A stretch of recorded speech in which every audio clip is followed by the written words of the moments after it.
بسم اللہ الرحمن الرحیم۔ اس سے پہلی والی کلاس میں یہ بات آپ کے سامنے بیان ہوئی تھی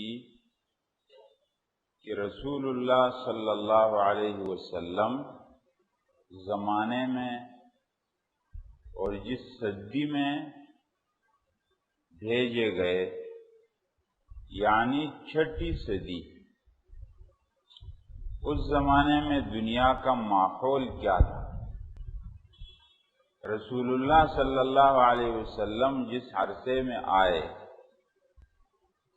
تو دنیا کے اندر کتنے مذہب تھے اس وقت، اور اس وقت کتنی حکومتیں تھیں، اور دنیا کا ماحول کیا تھا اس زمانے میں؟ آسمانی تعلیمات دنیا سے ختم ہو گئی تھی اور دنیا کے اندر ہر طرف اندھیرا اندھیرا تھا۔ ایسے وقت میں کچھ لوگ آسمانی تعلیمات رکھنے والے یا تو اپنے دین ایمان کو بچاتے ہوئے گئے غاروں کے اندر، یا انہوں نے حالات کے ساتھ صلح کر لی، کرو جو کرنا۔ ایسے حالات میں کوئی ہمت کر کے کھڑا ہوتا اور ان حالات کو تبدیل کرنے کی کوشش کرتا، یہ کسی میں ہمت ہی نہیں تھی۔ کیوں؟ ایک علاقہ نہیں تھا، ایک بات نہیں تھی، 10 پورا ماحول بگڑ گیا تھا۔ اور اگر کوئی کھڑا ہوتا تو وہ تنہا اکیلا کھڑا ہوتا، اس کا ساتھی کوئی نہ ہوتا۔ ایسے وقت میں رسول اللہ صلی اللہ علیہ وسلم آئے، جب ساری دنیا تباہی کے راستے پر، خودکشی کے راستے پر جا رہی، وہ تیزی سے، ایسے وقت میں رسول اللہ صلی اللہ علیہ وسلم کی بعثت ہوئی ہے۔ یہ بات ہم نے پچھلی مجلس میں بیان کی۔ آج ہم یہ بیان کرتے ہیں کہ رسول اللہ صلی اللہ علیہ وسلم دنیا کے پورے نقشے میں جزیرۃ العرب پر آئے۔ اس کی بنیادی 3 وجہ ہیں۔ اللہ تعالی نے رسول اللہ صلی اللہ علیہ وسلم کو جزیرۃ العرب میں کیوں بھیجا؟ اس کی بنیادی وجہ 3۔ نمبر 1، عرب قوم کی خصوصیات دنیا کی کسی اور قوم میں نہیں، عرب قوم کی خصوصیات۔ اب آگے آتے ہیں دوسری بات، جزیرۃ العرب میں کعبہ موجود ہے جو دنیا کا مرکز ہے۔ تیسری بات، جزیرۃ العرب خود دنیا کے بیچ میں ہے۔ اب اس پر تفصیلی بات کرتے ہیں آگے۔ عرب قوم کی خصوصیات پر اب دیکھیں۔ عرب قوم کی خصوصیات، عرب جہل بسیط، جہل مرکب۔ اب یہ ایک لفظ ہے، یہ میں آپ کو بتاتا ہوں یہ کیا چیز ہے۔ ایک آدمی کو کچھ معلوم نہ ہو، اس کو معلوم ہی نہیں، تو یہ آدمی جہل بسیط میں سنگل جہل ہے۔ اور اگر ایک آدمی کو غلط معلوم ہے تو یہ ڈبل جہل کے اندر مبتلا ہے۔ جس آدمی کو پتہ ہی نہیں ہے تو آپ آسانی سے اس کو سمجھا دو گے کہ بات ایسی ہے، اور اگر کسی آدمی کے دماغ میں غلط بات بیٹھی ہوئی ہے تو پہلے وہ غلط کو نکالنا پڑے گا، پھر ٹھیک بات لانی پڑے گی۔ تو ایک ڈبل جہل، ایک سنگل جہل ہے۔ سنگل کو جہل بسیط کہتے ہیں، ڈبل کو جہل مرکب کہتے ہیں۔ اس وقت کا جو ماحول تھا اس میں عرب قوم سنگل جہل میں مبتلا تھی، دنیا کی دوسری قومیں ڈبل جہل میں مبتلا تھی۔ عرب کی تختی خالی تھی اور دوسری قوموں کی تختیوں پر کچھ لکھا ہوا تھا پہلے سے۔ عرب قوم کی تختی پر لکھنا آسان تھا کیونکہ وہ تختی خالی تھی، اور دوسری قوموں کی تختی کو پہلے مٹانے کی ضرورت تھی، پھر لکھنے کی ضرورت تھی، وہاں کام ڈبل تھا۔ تو یہ پہلی بات ہے، عرب قوم جہل بسیط اور دوسری قومیں جہل مرکب میں مبتلا تھی، اپنی اپنی تہذیبیں تھیں ان کی۔ عرب قوم امی قوم تھی۔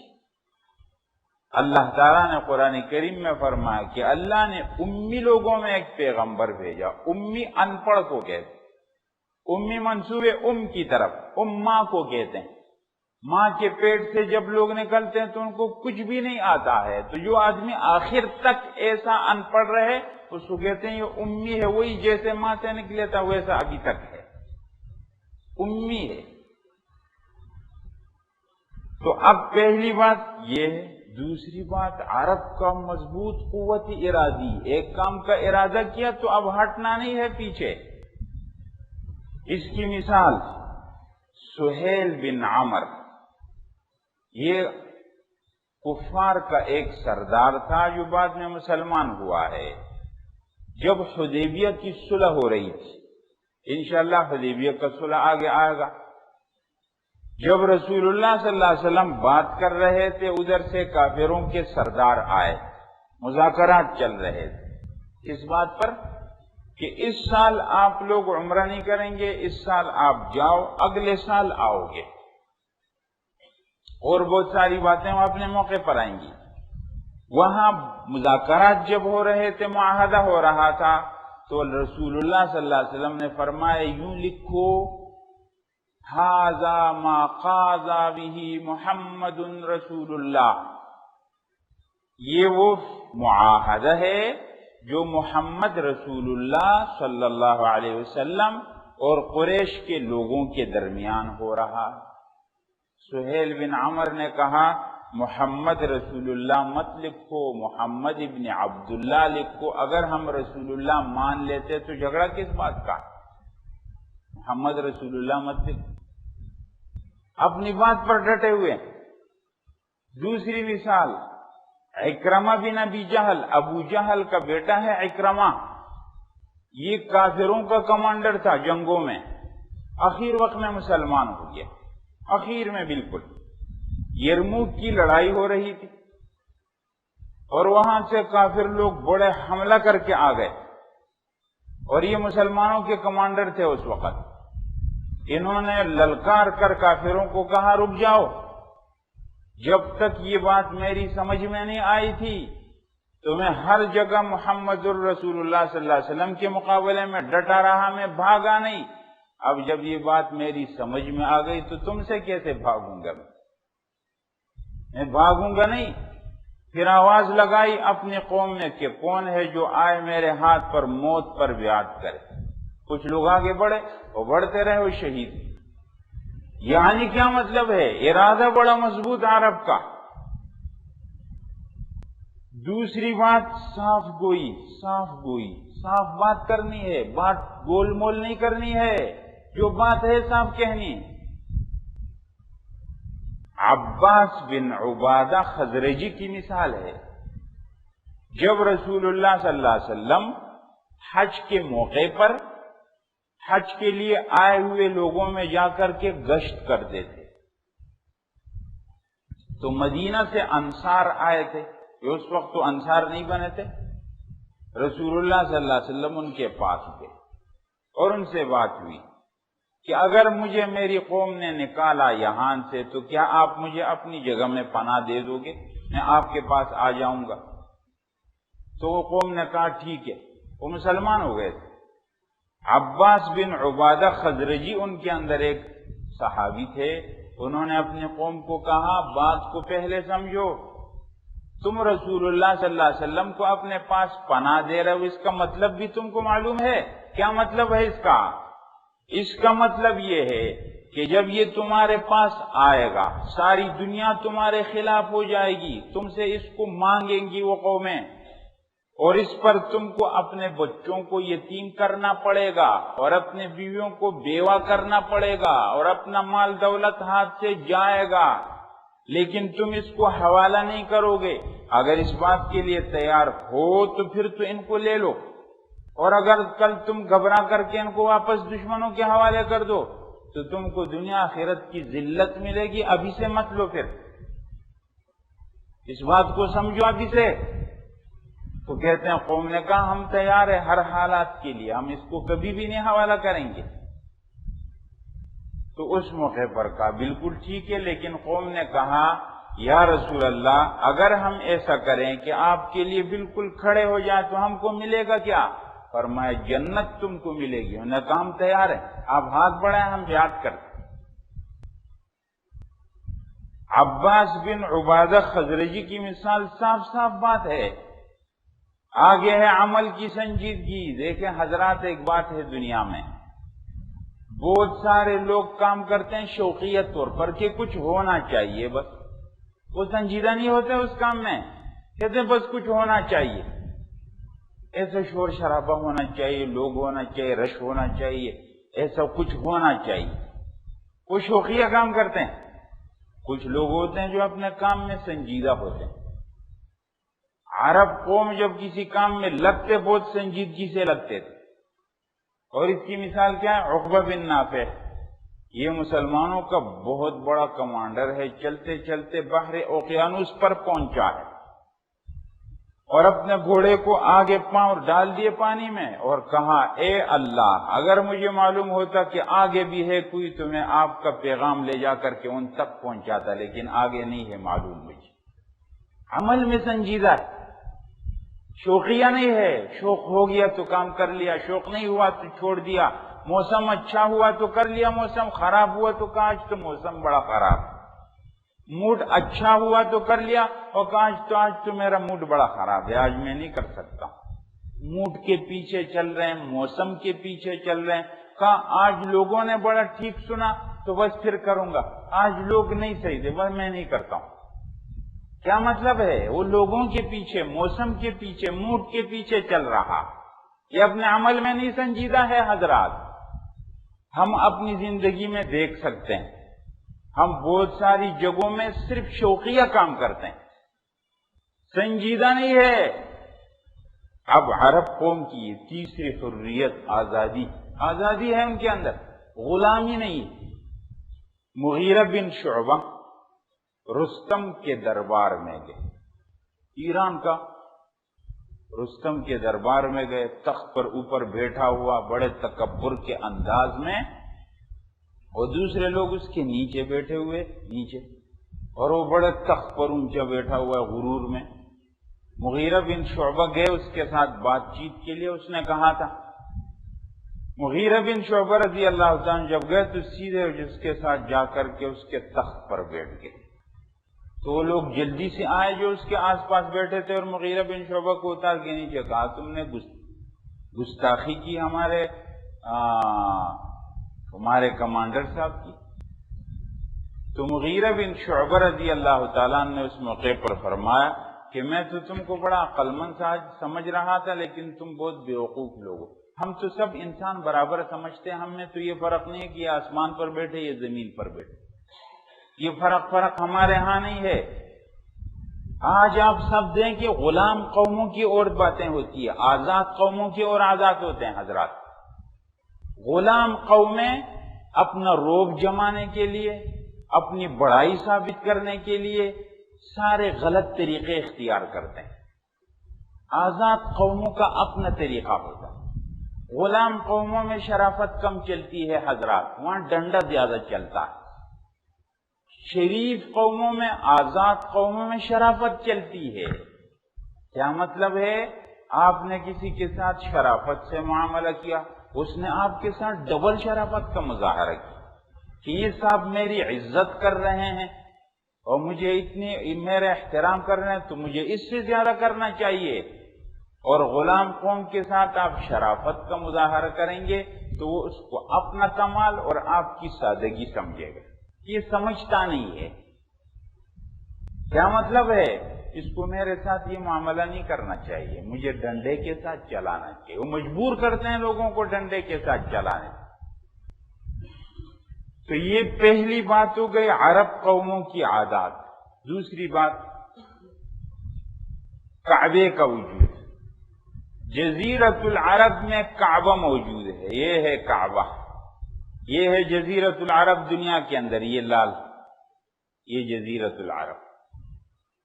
حضرت ابراہیم اور اسماعیل علیہ السلام جب یہ خانہ کعبہ کی تعمیر کر رہے تھے اس موقع پر ان سے کچھ دعائیں انہوں نے کی ہیں جو قرآن کریم کے اندر۔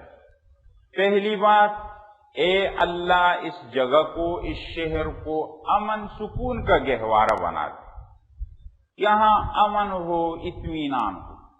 جب ساری دنیا میں لوگ خطرے میں، یہاں امن ہوگا۔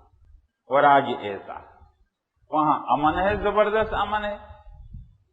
دوسری بات، انہوں نے دعا کی، اے اللہ وجنبنی وبنی ان نعبد الاصنام، اے اللہ ہم کو، ہماری اولاد کو بتوں کی عبادت سے بچا دے۔ تیسری بات، فاجعل افئدة من الناس تہوی الیہم، اے اللہ لوگوں کے دلوں کو مائل کر دے اور سب لوٹ لوٹ کر کے مکہ کعبہ کے پاس آئیں۔ آپ دیکھ رہے ہیں پوری دنیا سے لوگ عمرہ اور حج کے لیے کیسے جاتے، وہی حضرت ابراہیم علیہ السلام کی دعا ہے، اللہ تعالیٰ نے یہاں کی محبت لوگوں کے دلوں میں ڈالی۔ اس کے بعد حضرت ابراہیم اسماعیل علیہ السلام دعا کرتے ہیں، اے اللہ ہماری اولاد میں ایک امت مسلمہ پیدا کر، وَمِن ذُرِّيَّتِنَا أُمَّةً مُسْلِمَةً لَكَ، ہماری اولاد میں اے اللہ ایک امت پیدا کر جو آپ کی تابعدار۔ اور 5ویں نمبر پر اس امت مسلمہ میں ایک پیغمبر بھیج جو جا کر کے لوگوں کو تیری کتاب سکھائے، پڑھائے، ان کی تربیت کرے، ان کو حکمت سکھائے۔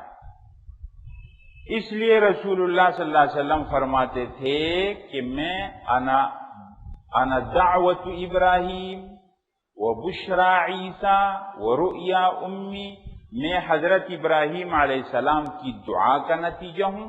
ابراہیم علیہ السلام نے دعا کی، اللہ نے قبول کی ہے میری صورت میں، اور حضرت اسماعیل عیسیٰ علیہ السلام نے خوشخبری دی تھی کہ میرے بعد ایک پیغمبر آئے گا، اس کا نام احمد ہوگا، فارقلیت ہوگا۔ بائبل کے اندر اس کا نام فارقلیت لکھا ہے، آج کے زمانے میں اس کے اندر مددگار کا لفظ لکھا ہے۔ ایک پیغمبر آئے گا، حضرت عیسیٰ علیہ السلام نے کہا، اور فرمایا میری ماں نے خواب دیکھا تھا وہ پورا ہو گیا۔ تو دوسری بات کیا ہے کہ جزیرۃ العرب میں کعبہ موجود ہے۔ تیسری بات، جزیرۃ العرب 3 بر اعظم ایشیا، یورپ، افریقہ کے بیچ میں، اور اس کے ایک طرف روم کی حکومت اور ایک طرف اس طرف ایران کی حکومت اور اس طرف روم کی حکومت۔ روم اور ایران کے درمیان ہونے کے باوجود ہر قسم کے غلامی اور سیاسی اثر سے آزاد قوم تھی۔ اب دیکھیں جزیرۃ العرب کیسے ہے، یہ دیکھیں جزیرۃ العرب، جی جزیرۃ العرب ہے یہ، اس کے ادھر ایشیا ہے، یہ خود بھی ایشیا میں، ادھر یورپ، ادھر افریقہ۔ جزیرۃ العرب 3 بر اعظموں کے بیچ میں واقع ہے۔ یہاں سے پیغام سیدھا تینوں جگہوں میں جائے گا، اور آگے یہ دیکھیں جزیرۃ العرب، یہاں سے جائیں گے ایشیا کو، یہاں سے جائیں گے یورپ کو، یہاں سے جائیں گے افریقہ کو۔ اب دیکھیں جزیرۃ العرب کیسے ہے، یہ جزیرۃ العرب ہے پورا، اور یہ مکہ ہے اس کے اندر، رسول اللہ صلی اللہ علیہ وسلم یہ جزیرۃ العرب کے اندر۔ جزیرۃ العرب ایک جزیرے میں ابھی بہت سارے ممالک ہیں، یہ مکہ کے اندر رسول اللہ صلی اللہ علیہ وسلم آئے، یہاں سے ادھر جائیں گے تو ایشیا، ادھر جائیں گے تو یورپ، اور ادھر آئیں گے تو افریقہ۔ اب 3 بر اعظموں کے بیچ میں ہونے کی وجہ سے ایک پیغام جو دنیا کو پہنچانا تھا وہ بہت آسانی سے جا رہا ہے۔ اللہ تعالیٰ نے رسول اللہ صلی اللہ علیہ وسلم کو جزیرۃ العرب میں کیوں بھیجا، تو اس کی بنیادی وجہ 3 ہو گئیں۔ ایک عرب قوم کی خصوصیات، نمبر 2 جزیرۃ العرب میں کعبہ کا وجود، اور نمبر 3 بات، جزیرۃ العرب کا جغرافیے کے اندر جو محل وقوع ہے کہ وہ 3 بر اعظموں کے بیچ میں ہے، ادھر اس کے ایشیا ہے، ادھر اس کے ساتھ افریقہ ہے، اور ادھر اس کے ساتھ یورپ ہے، اور یہاں سے پیغام ساری دنیا کو جا رہا تھا۔ اب اللہ تعالی نے رسول اللہ صلی اللہ علیہ وسلم کو جزیرۃ العرب میں بھیجا، یہ دوسری بات ہو گئی۔ تیسری بات، حضرت رسول اللہ صلی اللہ علیہ وسلم حضرت اسماعیل اور ابراہیم علیہ السلام کی اولاد میں ہیں۔ اب یہ بات کو انشاءاللہ اگلی مجلس میں بیان کریں۔ اللہ عمل کی توفیق عطا۔